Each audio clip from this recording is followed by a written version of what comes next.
2021년 3월 11일 세계적인 경매업체로 알려진 크리스티 경매에서 말도 안 되는 일이 벌어졌습니다. 어마어마한 가격에 낙찰된 하나의 작품이 있었는데요. 그 작품은 무려 6,930만 달러, 하나로 약 828억 원에 달하는 금액으로 낙찰되었습니다. 이 낙찰가는 제프 쿤스의 토끼와 데이비드 호크니의 예술가의 초상에 이어 생존작가 작품 중에서 세 번째로 높은 낙찰가를 기록했습니다. 하지만 아주 특이한 사실이 있습니다. 경매에서 낙찰된 비풀이라는 작가의 작품인 모든 날들 첫 5,000일은 그 실물이 없기 때문입니다. 이것은 하나의 디지털 사진 파일이었는데 단순한 디지털 사진 파일 하나가 무려 800억 원이 넘는 가격으로 경매에 낙찰된 것입니다.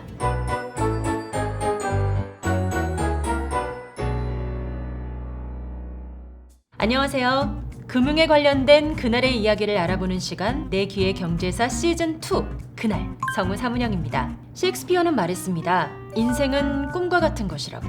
1999년에 나온 매트릭스라는 영화를 보면서 지금의 현실이 혹시 꿈은 아닐까 생각을 해본 적이 있습니다. 최근 가상세계의 메타버스가 등장을 하고 사람들이 이곳에서 서로 소통하고 게임도 하고 심지어 돈을 버는 모습을 보면 금방이라도 현실인지 꿈인지 구별이 안 되는 그런 세상에 등장할 것만 같습니다. 앞에서 말한 작품의 작가, 그의 본명은 마이크 윙켈만입니다. 컴퓨터 공학을 전공한 웹 디자이너인 그는 미술에 관한 정규 교육도 받지 않은 채 그림을 배우겠다는 무모한 일념으로 14년 동안 5,000점이 넘는 디지털 그림을 그렸습니다. 그 이미지들을 하나로 모아서 NFT로 등록을 했고 그 작품은 디지털 작품 중 가장 높은 가격에 낙찰되는 결과를 보여주었습니다. 최근 이러한 메타버스와 NFT 같은 디지털 자산들이 전 세계를 후끈 달아오르게 하고 있는데요. 어떤 사람들은 이것을 현실과 꿈을 혼동시켜 사람들을 끌어모으는 것이고 언젠가는 급격히 관심이 줄어들 버블 현상이라고 말하고 있습니다. 흥미롭게도 정확하게 200년 전에 지금의 메타버스, NFT와 같은 투자 열풍이 불어 난리가 난 적이 있는데요. 오늘은 지난 2021년 3월 어마어마한 가격에 낙찰된 NFT처럼 몽상가적인 투자 열풍으로 만들어낸 다양한 버블 사건에 대해서 알아보겠습니다.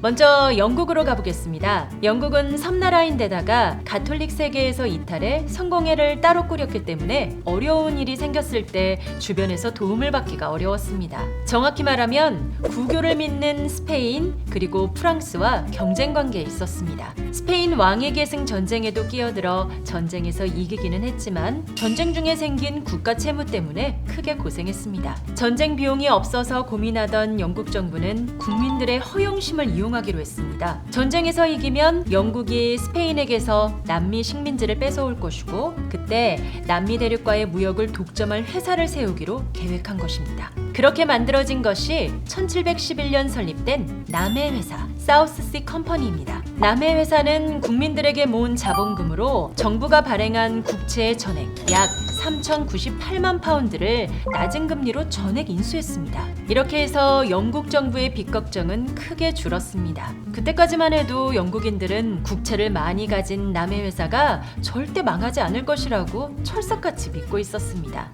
하지만 남해 회사의 원래 설립 목표였던 남미 무역은 영 시원치 않았습니다. 스페인의 방해로 배를 띄울 수도 없었고 밀무역이 성행해서 무역 독점권이 유명무실했습니다. 남해 회사의 실상이 알려지자 투자자들이 그 회사 주식을 투매하기 시작했습니다. 불과 몇 달 사이에 남해 회사 주식은 휴지 조각이 되고 말았습니다. 그때 과학자 아이작 뉴턴도 엄청난 타격을 받았고 로빈슨 크루소를 쓴 소설가 다니엘 디포는 파산했습니다. 역사에서는 1720년 남해 버블이라는 사건으로 기록되어 있습니다. 잊지도 않은 남미 식민지와 이름뿐인 무역 독점권에 걸었던 영국 사람들의 기대는 오늘날 가상세계 메타버스나 이름도 생소한 NFT에 거는 기대에 뒤지지 않을 정도로 뜨거웠습니다. 빚에 쪼들리던 정부가 다분히 의도적으로 키웠던 버블이었습니다.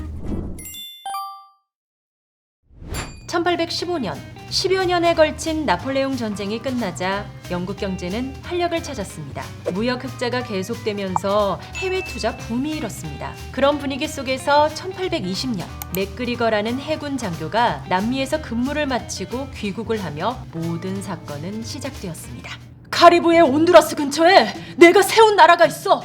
에이, 이 친구 거짓말 말게나. 아니 진짜라니까. 거기 원주민들도 내가 직접 다스리고 거기선 모두가 나를 총독님 총독님 그렇게 불렀다니까. 진짜야? 그런데 뭐하러 돌아왔어? 나도 그게 아쉽단 말이지. 지금이라도 다시 가서 도로와 항만을 닫고 식민지로 개발하면 엄청난 돈을 모을 텐데 말이야. 저기 혹시 나도 같이 갈 수 있을까?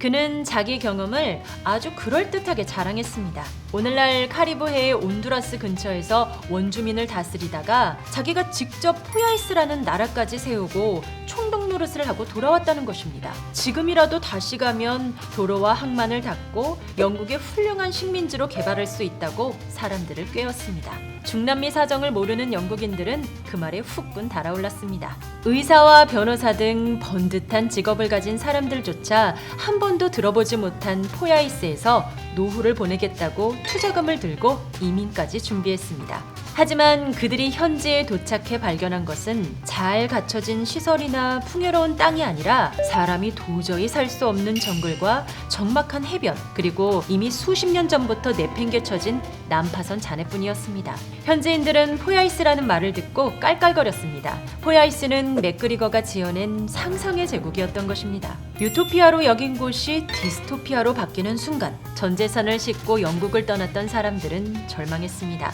영국 땅을 떠난 240명 가운데 많은 사람들은 풍토병에 죽고 50명은 다시 귀국했습니다. 그리고 맥그리거의 정체와 그의 거짓말이 만천하에 폭로되었습니다. 하지만 그때 맥그리거는 파리로 도망가 있었습니다. 그렇게 그가 한바탕 분탕질을 치고 떠나간 영국에는 금융공황이 찾아왔습니다. 포야이스 버블 때문에 대형은행 6개를 포함해서 200개가 넘는 은행들이 파산했습니다. 포렌손튼이라는 작은 은행도 거의 망할 뻔했습니다. 그 은행의 주인 헨리 손튼은 아버지에게 은행을 물려받은 지 넉 달밖에 안 되는 20대의 신참 은행가였습니다. 위기가 닥쳐서 예금이 썰물처럼 빠져나가자 어쩔 줄을 몰랐습니다. 체면불구하고 동업자들을 찾아 돈을 빌렸지만 아무도 도와주지 않았습니다. 지푸라기라도 잡는 심정으로 영국의 중앙은행 총재의 집을 찾아갔습니다.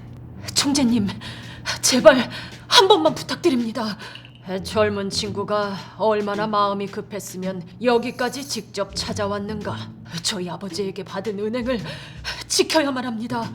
좋네. 영국 중앙은행의 이름으로 40만 파운드 수표를 주면 되겠는가? 40만 파운드나요? 정말 감사합니다.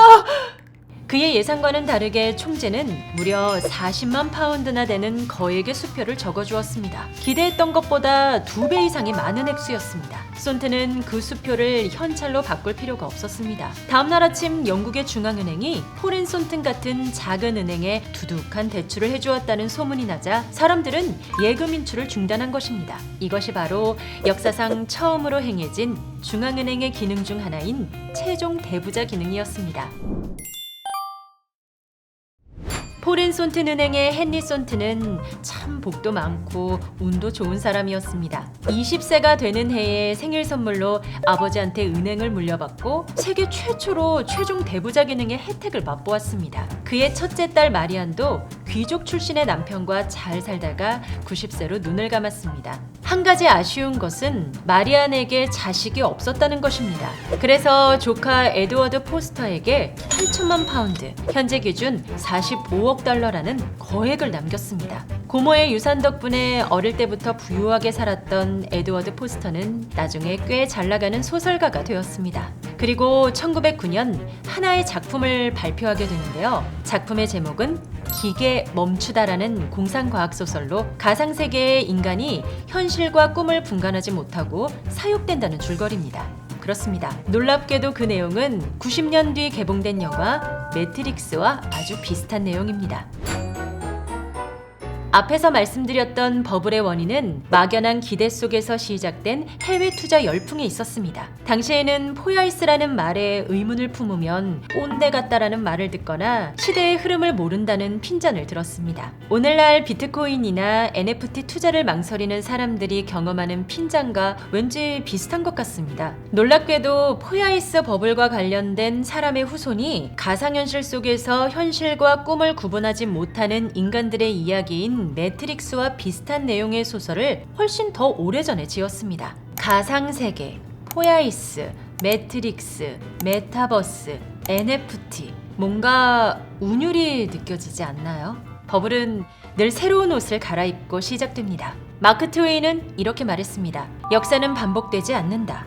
다만 운율이 있을 뿐이다. 하지만 결과는 누구도 장담할 수 없습니다. 이것이 과연 버블이 될지 엄청난 신기술이 될지 말입니다. 지금까지 내규의 경제사 시즌2 그날이었습니다. 감사합니다.